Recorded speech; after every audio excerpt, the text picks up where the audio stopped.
this is a little bit of this. This is the time now, and I mean that in a lot of different ways. But as a lot of other people's spring balls end, we have an opportunity to keep pushing. And as we came out today, there was a little bit less emotion and energy than I wanted. And we actually ended a little bit early just because of sheer fact of, we weren't going to go a 2-minute situation there at the end. It's just, as you start to get a little bit thin up front on the offensive line. But we got to continue. This is a. You guys heard me say it. This is a grown man's league, and we got to prepare and practice like grown men. And I know that's hard. We got a lot of incoming freshmen that are here. I think 13 of them that are early enrollees, and they could be heading to prom this weekend. But they're in practice 11, and day 28 of 34, and there's a great expectation for them in all that we do. So I think that this is the grind time right here that we got to do a really, really good job because we can't give any days back. And I don't mean that because we missed some things in December. We're where we need to be, but we got to find a way to be able to push through these days and make sure that we continue to grow in these last 9 days. Not 9 practices, but about 9 days left of the 20 hours that we can get and really spend time with these guys. So we got a ways to go. And I like where we are with some of the older guys, but we got to develop some of these younger guys, and we got to take this time and use it really well. You talked about the depth of the offensive line. How's Haywood, and are you expecting it? No, I don't know. I think obviously I think he's going to have surgery, so it's probably a good. We're probably going to lose him, and probably not going to get him back, obviously, even for the season. So that was one that's going to be really difficult and tough. But it's also a part of the game. We've been fortunate up front in the last 2 seasons to have those guys prepared and be able to last through the season.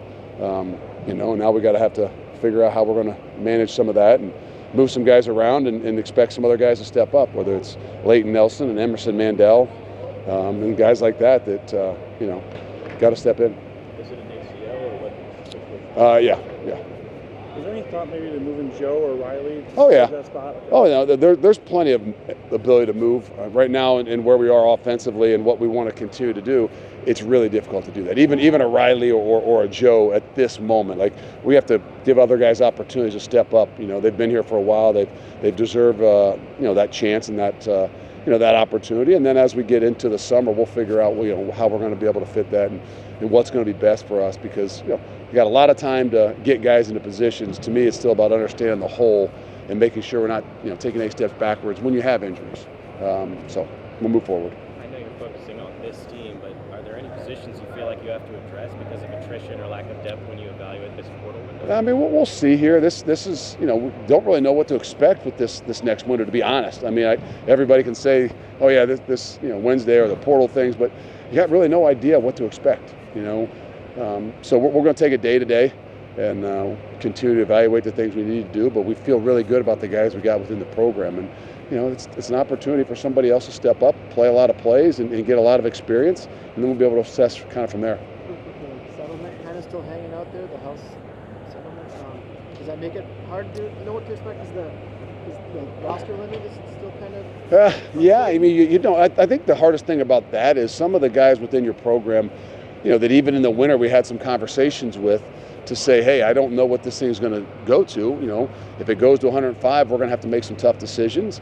And so there are some guys I think that could be looming in their head. But for us, I try to say, look, we don't need to address that right now. We don't need to think we got to move on, or we need to continue to build the things we've got. If they do make this decision, if it does come down and it is, across the board, meaning everybody's going to have to apply or conform to it, and there's going to be obviously somebody paying attention and making sure everybody's on the same page, then we'll address that. So no, we can't go about doing the things and building the things expecting ourselves to have to cut down, but I know that could be difficult on some guys where they're curious as to what's going to happen and what their opportunity is going to be. So you've gotten ahead of that. You've had those conversations. We have, and just trying to be, forthright, and just trying to be, we care about all these kids and everybody, especially the guys that have been here for a while. And if and when they do go to that, there's going to have to be some tough decisions made, and it's not going to be easy. And we don't know the parameters to it all. We don't know what that entails, and can guys be in the waiting? Can they still be a part of something? We have no idea. So for us to jump too far ahead, other than just being really honest and open with guys and making sure they know, what we feel and where we are with things, but not making any decisions. talked about guys getting a lot of extra opportunities with things that are going on. Tucker Ashcraft seems like he's having maybe one of his better set of practices since he's been here. What steps did he take in the offseason to really kind of fit this offense and stuff? Well, he's embraced some things that are going to do different, and I think it really kind of fits him well. If you really look at what he needs to do to not only be a great player for us, but to play at the next level, this is it. And his opportunities and his ability to develop in all areas, as opposed to, one specific area. So I think for him, we got to be careful because there is a lot of opportunities there. He's done a great job. He's the leader of that group. But we also don't want to wear him out too. And so he's had a little ankle here and there and tried to be smart to make sure we're getting all those guys enough opportunities. But he's got to be the guy that kind of leads that group and make sure he sets the standard in that room. Have any of your guys, as far as the portal goes, already told you, hey? No, we're not going to talk about that right now. I mean, obviously, I'm sure you could ask specific names, and if this isn't for everybody, right? This is a grown-ass man's league, and this is a grown man's game. And if guys don't understand that and this isn't the right thing for them, like it is what it is. And I think that's what's a little bit harder on some. But, sometimes having options isn't always the best thing for guys to grow, but sometimes it's the best thing for them. And whatever we kind of come across here in the next few days, we're going to continue to practice. We're going to continue to push. We're going to continue to develop the guys that are within here and the guys that, understand what it takes to climb this mountain and to play in this league. As you approach the end of spring practice, just where do you feel the offense is just in terms of adapting to the new scheme, the new coordinator? Well, I think it's also where's the defense. I mean, adapting and seeing some different things. So I think as a whole, I think it has helped us in a lot of ways grow to some of the things that we want to do, whether it's the scheme offensively or even the scheme defensively. I'm not going to shy away from it. Like the league is different, and I mean that in 8, 9, 10 years ago when I left this league, or I don't know how many years ago when I played in this league or coached in this league, I can honestly say in the last 2 years this league's different, and it is a grown man's league, and you got to be able to prepare that way, and you got to be, you got to develop that way, and so whatever that means for us, we have to continue. That's why I said we get 34 days to get 15 practices in, and we get to find out who really has the dedication, the discipline, and has, as a grown man to be able to handle 34 days, because when we get to the season, it's a lot longer than 34 days, and they all matter. Different in regards to just being a stronger league now? Well, it's a strong. Everybody would just say, well, the addition of teams. I think the addition of what the league has become, meaning, whether it's some transfers, whether it's older guys in general, it's grown men, and across the board. And I think that everybody has to understand that. Every guy in our program has to understand that. It's not just, we got a tough schedule. No, it's called the league. And it's not going to go the other direction. So, we've got to make sure we are prepared and understand that. How does Emilio Agard maybe improve his game? Because it seems like just the confidence out there. Well, I think that there's what it is. Emilio's an aggressive kid. Emilio is a guy that's still undersized in some ways, meaning just his weight. I don't mean, his heart and his mind. But he had gotten himself to a point where we felt like, hey, he's going to be able to hold up because he is an aggressive kid. And so I think you see that combination of that confidence, but also the confidence in his body to be able to play the way he wants to play. And so you continue to see him grow. And another one of those guys that's getting an incredible amount of opportunities because, Rico and Nye are the guys for us, but they played a lot of football. So this gives, it gives Emilio and it gives Jay and it gives some of these other guys a chance to go in there, play against the ones, and have an expectation, just like it'll be on Saturdays come the fall. Can you assess Jackson Akers' performance in spring and just a general transition to a new? I love where Jack is, and I think as much as anybody that in my 2.5 years have seen somebody grow, Jackson has grown, in my opinion, as much as anybody in the program. And I think there's some new things for him, obviously, maybe, just on how we are able to use him and some things he's asked to be able to do. And even from the start of spring, you'd say a fourth or fifth year guy, how much are they going to grow in spring football? And he's continued to grow in spring football. And I love where he's at. I'm excited to see what else we can do with him and how we'll be able to use him. And I think it'll be quite unique with his skill set as well.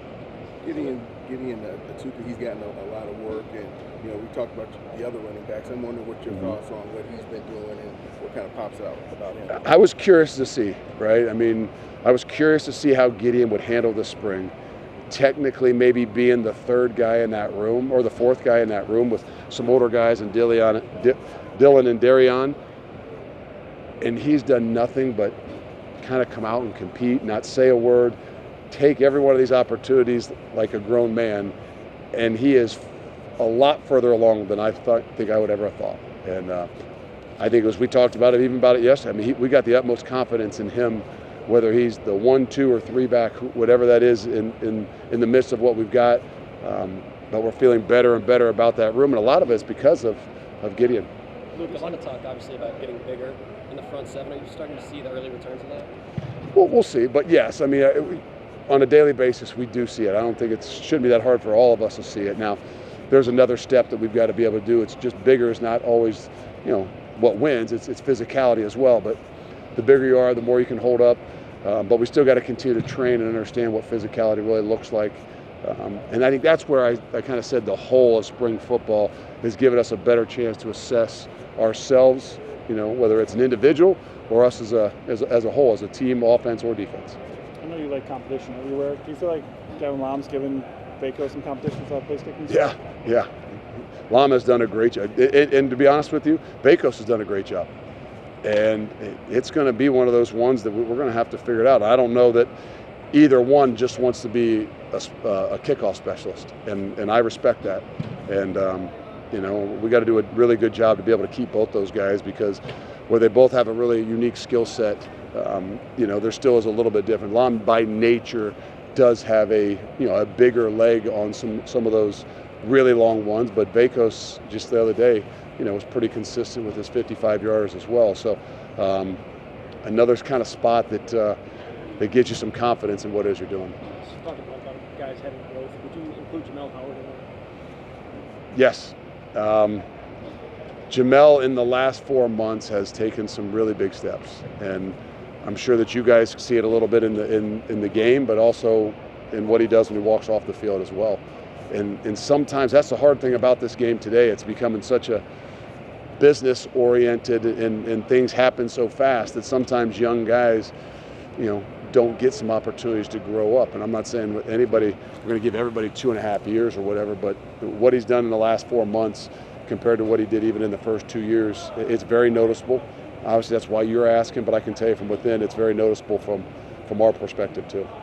He had that stretch where he was in the portal briefly and came back. Were there any conversations that went into, what did you say to a guy that maybe helped convince him to stick around? Well, again, it's not about convincing guys. I think that's the thing. When a guy wants to leave, you have honest conversations with him, and you can't coach hostages. And I think that, I'll give him credit. He went about it the right way. He communicated. He talked about it, and he's got some good guidance at home with his uncle that we'd had some deep conversations. He maybe made a decision that was a little bit hasteful. And, as long as guys handle things the right way, there's plenty of opportunities. And I can honestly say, he's taken advantage of the last 6 months. And whether he's made a decision and then changed his mind, everybody has an opportunity. And, whether that opportunity is always guaranteed to you or not, you got to take advantage of it. And I can honestly say that maybe that was something that helped him grow in some ways, and to recognize some things that maybe he'd taken, for granted over the last 1.5 years or, almost 2 years. But he's in a much better place, and he's done an incredible job over the last 4 months.